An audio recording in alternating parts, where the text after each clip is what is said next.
Subscribe now and press the bell icon. Never miss an update. પ્રસંગ 21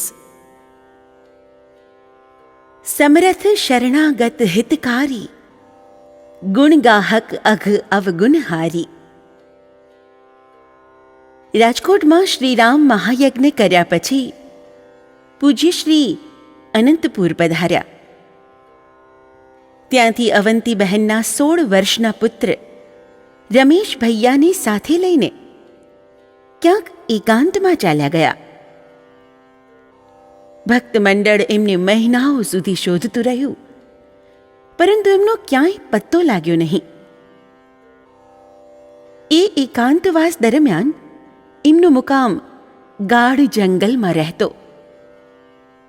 પૂજ્ય શ્રી સવાર સાંજ ઝાડ નીચે નિયમ કરવા બેસે ત્યારે રમેશ ભૈયા દૂર બેઠા બેઠા બધું જોયા કરે. તેને એમની ક્રિયાઓમાં કશું ન સમજાય. એમણે કેટલીય વાર જોયું કે પૂજ્યશ્રી એ સમય દરમિયાન અનેક વાર પાસે પડેલા કમંડળમાંથી પાણીની છાલક ભરીને જમીન પર છાંટે, એ સાથે એકાએક આગની લપટો પ્રગટ થઈને દૂર દૂર જતી દેખાય. રમેશ ભૈયાને બહુ નવાઈ લાગે. એકવાર કુતૂહલવશ એ આમ થવાનું કારણ પૂછી બેઠા. મેં નિયમ में बैठा हो उस समय तुम कुछ भी मत देखा करो. પૂજ્ય શ્રીએ આજ્ઞા કરી. આથી એમનું જોવાનું ટળી ગયું.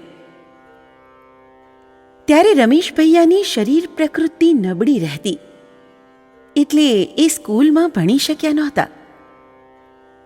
પૂજ્ય શ્રી ફુરસદના સમયમાં એને ભણાવે. સંસ્કૃત, ગણિત, અંગ્રેજી, હિન્દી વગેરે શીખવે. એકવાર બપોરને સમયે રમેશ ભૈયા ચરણ સેવા કરી રહ્યા હતા.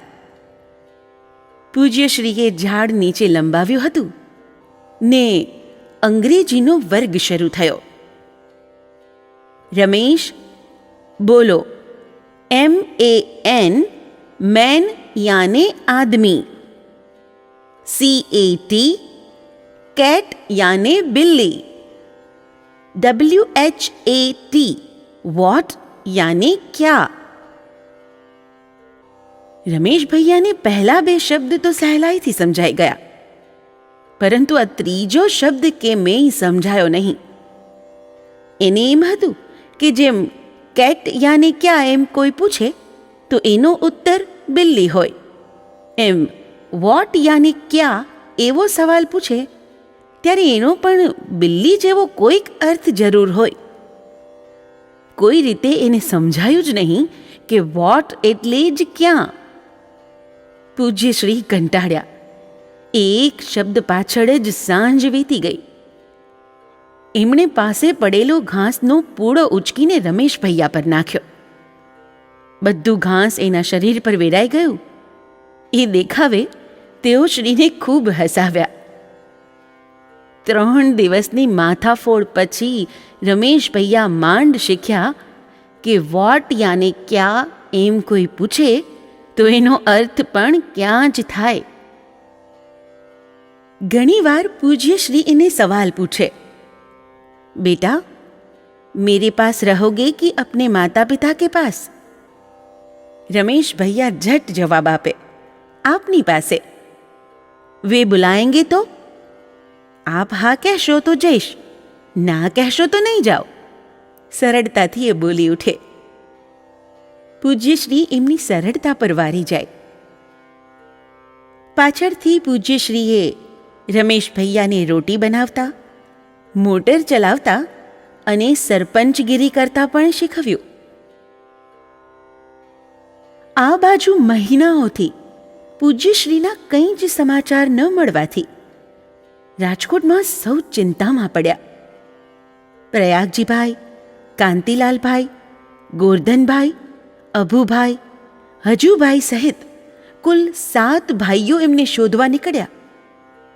પહેલાં સૌ ચિત્રકૂટ ગયા, કારણ કે રામશરણ દાસજી મહારાજ નશ્વર શરીરનો ત્યાગ કરીને સાકેત ચાલ્યા ગયા હોવાથી દર વર્ષે ચિત્રકૂટમાં એમની નિર્વાણ તિથિ પર ભંડારો થતો. આ તિથિ નજીક આવી ગઈ હતી, તેથી પૂજ્યશ્રી ત્યાં પધારશે એવી આશા હતી. પરંતુ એમાં સફળતા મળી નહીં. નિરાશ થયા વિના એ લોકોએ અનંતપુરનો રસ્તો લીધો. રાત ગંજબાસોદામાં રોકાયા.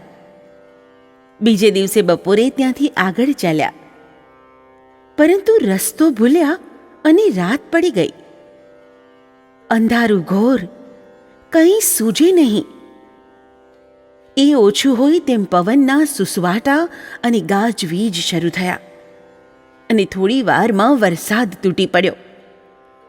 અથડાતા કૂટાતા સૌ આગળ ચાલ્યા.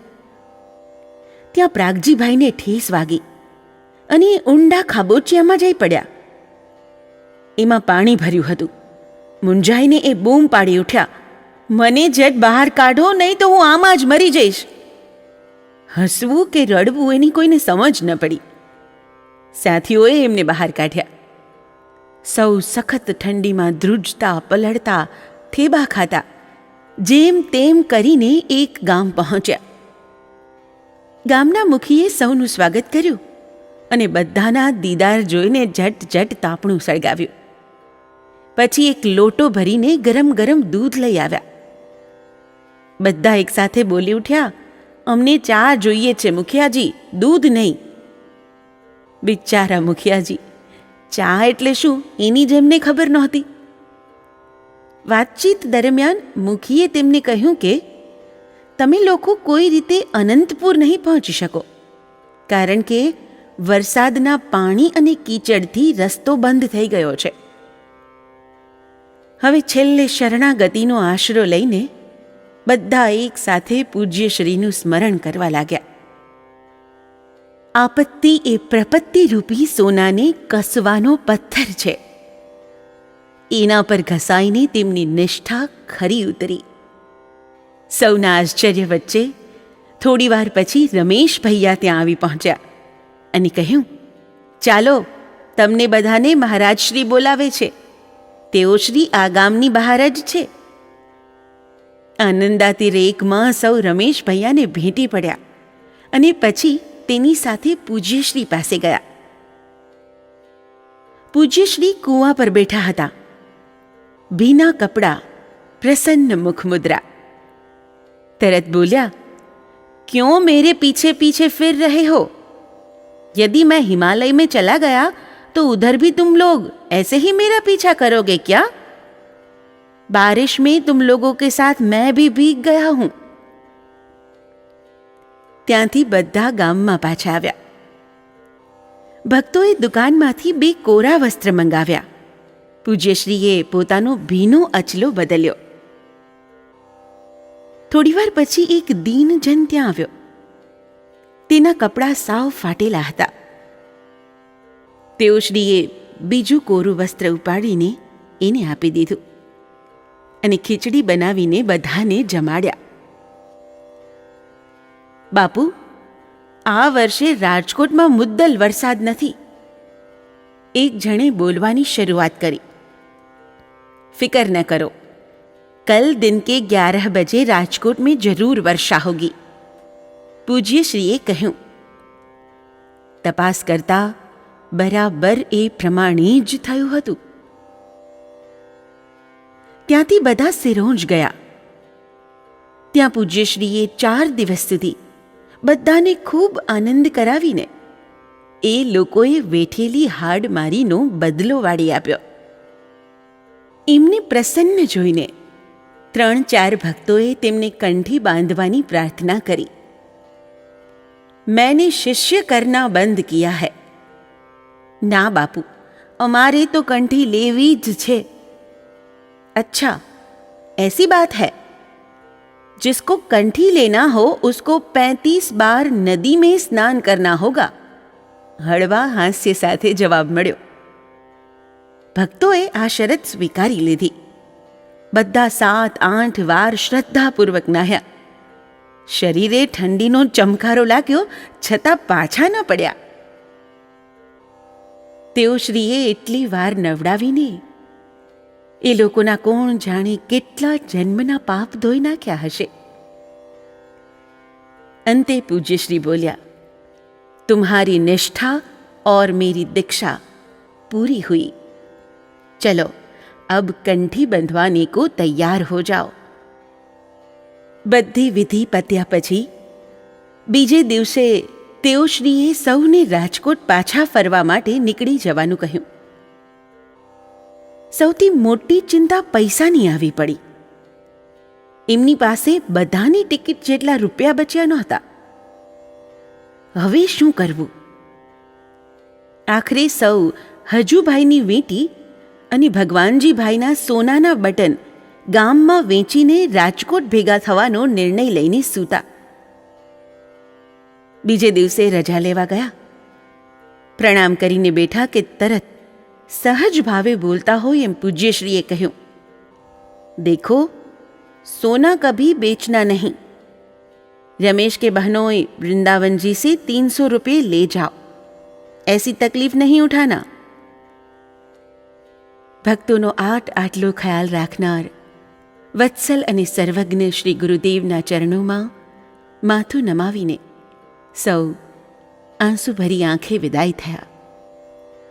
ત્યાર પછી રમેશ ભૈયાને પણ અનંતપુર રવાના કરીને પૂજ્યશ્રી એકલા ચિત્રકૂટ તરફ પધાર્યા.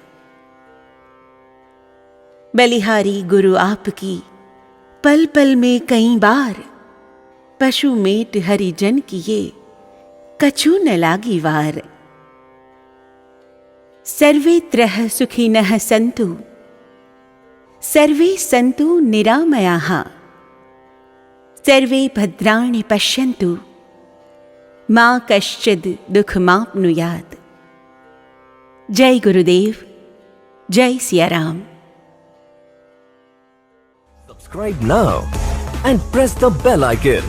Never miss an update.